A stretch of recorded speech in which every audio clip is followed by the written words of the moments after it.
a baguncinha está plantada. Bem-vindo, você está aqui no Errando na Prática e esse aqui é um vídeo que eu quero explicar para você o que é, para que funciona e por que está sendo tão comentado acerca da PEC da transição. É isso que a gente vai falar hoje. Já começa puxando aí, dando like, se inscrevendo no canal e vamos direto para o vídeo. Antes de falar da PEC de transição, a gente precisa entender o que é uma PEC. Então eu peguei até as minhas colas aqui, na verdade eu estava na página errada. A PEC basicamente é uma proposta de emenda à Constituição. A nossa Constituição foi fechada em 1988. A nossa Constituição foi formada lá em 1988. Lá quando nós nem conseguíamos nos manifestar contra algumas coisas, e ela foi fechada, foi feita, foi preparada e ela é inalterável. A única maneira de alterar ou colocar algo na nossa Constituição é gerando uma emenda. Quando tu tá com a roupa rasgada lá e você vai remendar, você fez uma emenda, você coloca um tecido novo em cima do que já é a sua roupa. É basicamente isso, é uma emenda da Constituição. Você pega uma leizinha pequenininha, emenda naquele aglomerado de leis ou altera através de uma emenda. E basicamente isso se chama PEC. Ela tem que ser aprovada no Senado, ela tem que ser aprovada lá na Câmara dos Deputados. E essa semana, hoje é dia 8/12, essa semana a PEC da transição já foi aprovada no Senado e agora ela parte para as câmaras dos deputados. E por que foi necessário ser feita uma PEC de transição? Basicamente aqui no Brasil, lá em 2016, quando o Temer pegou o governo, ele foi lá e ele criou uma PEC, uma emenda à Constituição que se chamou Teto de Gastos. Então foi a PEC do Teto de Gastos, que é basicamente uma maneira de você travar as despesas do Brasil. Porque uma coisa que o político sabe fazer é gastar o nosso dinheiro e gastar mal. Pegou o INSS de todo mundo, gastou mal, pega os impostos e gasta mal. Então o Brasil dessa forma começou a se endividar. Lá no governo Lula, que ele começou a dar crédito para os mais pobres, que ele começou a distribuir dinheiro, foi aí que o Brasil começa a se endividar, porque nós não temos dinheiro no Brasil suficiente para manter todo mundo com benefícios governamentais. Então o Brasil começa a entrar em dívidas, pegar empréstimos, e essa dívida começa a crescer, aumentar, multiplicar. E aí é no momento que o Temer pega o governo, lá em 2016, que ele prevê uma forma de travar, que ele prevê uma forma de controlar a dívida brasileira. Então ele cria uma PEC e coloca limite de gastos. Então você tem lá a saúde, você tem uma quantidade de dinheiro que você pode gastar na saúde. Você tem, por exemplo, o Bolsa Família da época, você tem um limite de dinheiro que você pode gastar no Bolsa Família e você tem que jogar dentro das 4 linhas desse limite. Você não pode ultrapassar, não pode quebrar, não pode estourar o teto de gastos. Isso aqui se ligava diretamente com a responsabilidade fiscal. Então foi muito bem visto pelo mercado. Nós sabíamos quanto que o Brasil estava pagando, quanto que o Brasil estava gastando, quanto que estava a nossa dívida pública e se ela estava aumentando desenfreadamente. Mas então nós chegamos no ano em que nós estamos aqui, 2022. E agora nós acabamos de sair de uma eleição. E o que acontece é que o presidente eleito pelas urnas, o Lula, ele fez muitas e muitas promessas. Por exemplo, o Bolsa Família de conceder um benefício de 600 e mais 150 por filhos até de 6 anos, a Minha Casa Minha Vida de retomar o programa de habilitação substituído pelo Casa Verde e Amarelo, Mais Saúde Brasil, criar programa nos moldes do antigo programa, mais médicos, mas sem foco em estrangeiros, farmácia popular, ampliar o programa de distribuição. Então ele veio fazendo promessas e promessas, né? A gente via ele falando lá da picanha, né? Vai comer a picanha com a cachaçinha, a gente via ele falando disso, ele foi prometendo. Só que o Lula esqueceu de colocar todo esse gasto para cumprir essas promessas no papel. Ele esqueceu de calcular se ele teria dinheiro ou não para fazer tudo aquilo que ele estava prometendo. E na hora de passar o orçamento perceberam que não tem dinheiro.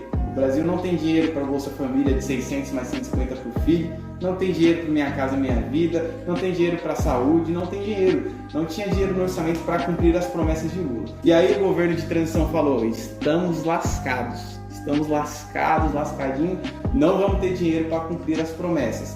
E aí foi-se necessário refazer um orçamento, e nesse orçamento percebeu que seria necessário gastar mais do que estava previsto no teto de gastos, porque com o teto de gastos que foi aprovado para o ano de 2023, não era possível, não tem como, não tinha como fazer tudo que o Lula falou que ia fazer. E agora eu para a filmagem, como de novo.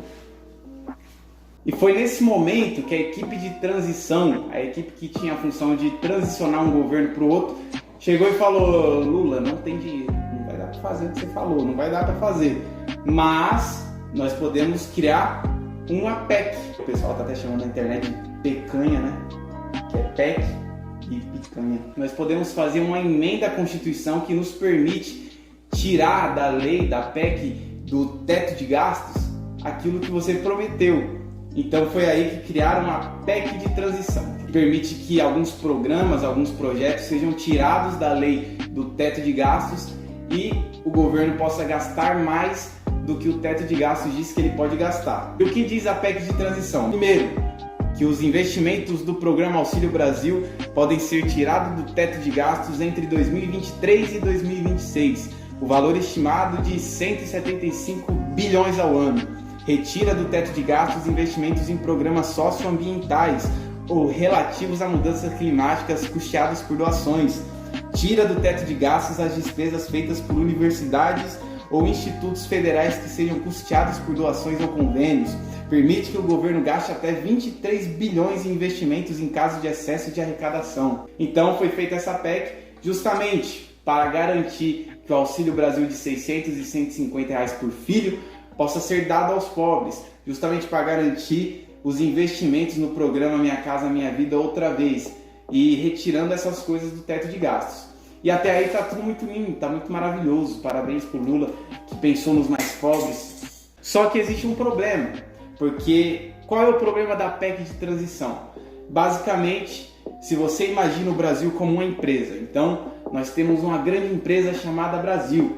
Essa empresa tem vários setores, tem o setor da saúde, tem o setor da educação, tem o setor da segurança, tem o setor da moradia, são setores que estão lá. E em cada setor que você tem um limite do que você pode gastar. Você não pode gastar mais do que você arrecada de dinheiro, porque senão a sua empresa falha. Então, você tem um limite do que você pode gastar na saúde, você tem um limite do que você pode gastar na segurança, você tem limites. Você não pode sair gastando desenfreadamente. E quando nós pensamos no Brasil como uma empresa, a gente entende qual é o medo dos investidores, porque quando o investidor estrangeiro olha para o Brasil e vê que estamos fazendo uma PEC onde nós estamos arrancando os tetos de gastos e podemos nos endividar ainda mais, ninguém investe, ou quando investe com o pé atrás em uma empresa que está falindo. Da mesma forma, os investidores estrangeiros ficaram assustados e é por isso que a Bolsa de Valores vem caindo desde o anúncio da PEC da transição. E o problema maior de tudo isso é porque nós estamos arrancando essas coisas do teto, estamos dizendo que vamos gastar mais do que deveríamos, estamos arrancando dinheiro de onde nós não temos e isso endivida ainda mais o Brasil. Então, isso torna o Brasil ainda mais endividado. Aí você pode pensar, não, Luiz, mas então você é um cara maldoso. Você é um cara maldoso porque você quer deixar os pobres na mão. Mas não, porque lá no fundo não é necessário a PEC da transição. É possível cortarmos o orçamento de onde temos. Quando nós estamos na nossa casa, nós temos um orçamento e nós não podemos gastar mais do que nós temos de salário. Eu e minha esposa, por exemplo, a gente tem um salário X e a gente quer gastar Y, que é maior do que X. Nós queremos gastar mais do que o nosso salário dá de dinheiro para a gente.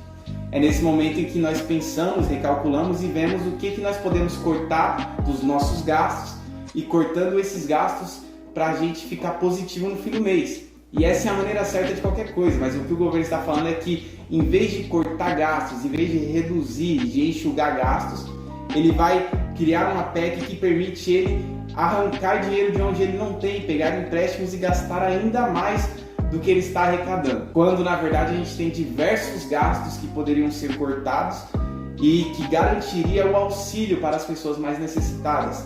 Como por exemplo, o orçamento secreto que foi tão criticado pelo Lula e que eles não falam mais, que se cortado já nos garantiria pelo menos 20 bilhões de reais. Apenas com um gasto que a gente pode cortar, a gente já garante 20 bilhões de reais no ano. E a PEC é de 198 bilhões. Quando nós cortamos o fundo eleitoral, pelo menos 5 bilhões. Reforma administrativa, pelo menos 15 bilhões nós podemos economizar por ano. O enxugamento da máquina pública, que garante salários superfaturados para aqueles que estão no poder. Então são maneiras de cortar gastos, são maneiras de enxugar a máquina pública e diminuir e reduzir os nossos gastos para caber dentro do orçamento. Então esse é o grande problema da PEC da transição.